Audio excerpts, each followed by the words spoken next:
Binabantayan po ng pag-asa ang isang panibagong sama ng panahon na nabuo sa Philippine Sea.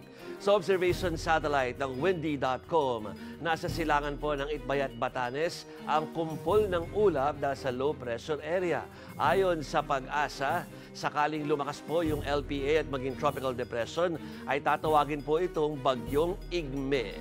At ngayong araw, patuloy naman pong magpapaulan ng southwest monsoon o ang tinatawag po nating habagat. Pinakamaapektuhan po dito ang kanluran at hilagang bahagi ng ating bansa.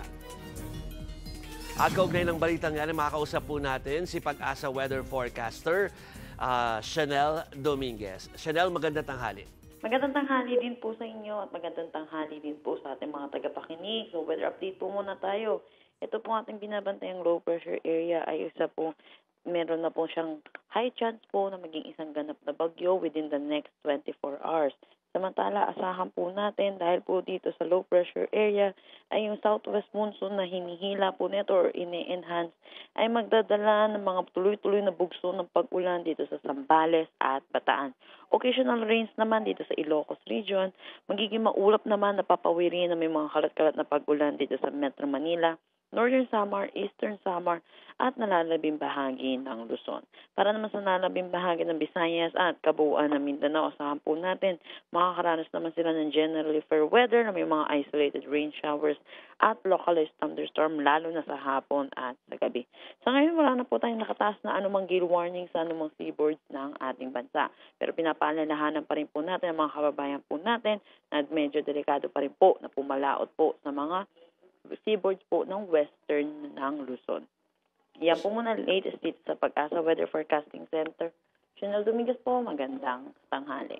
Chanel, konting clarificatory questions sa tungkol dito sa magiging weather natin over the weekend. Chanel, itong LPA sa may northern part ng ating bansa, ay masasabi ba o pwede bang, o tama ba yung term na tatama ba ito sa ating bansa o parang dadaplis or dadaan lang?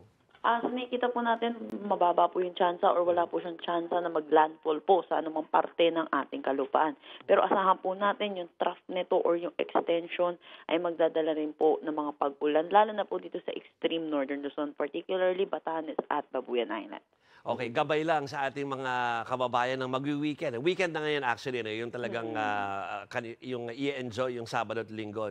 So magiging maulan at kailan ba inaasahan na medyo gaganda naman yung panahon? Asahan po natin yung weekend po natin dito sa Luzon, magiging maulan nga din po ang ating mararanasan. Pero asahan po natin next week by Monday, start na po mag-improve ang ating weather at makakaranas na po tayo ng araw po. Pero asahan din po natin yung mga pag-ulan sa hapon at sa gabi dulot ng mga localized thunderstorm. Itong mga pag-ulan naman na po ito ay mga panandalian lamang. Okay, maraming salamat. Chanel Dominguez, ang weather forecaster po ng Pag-asa.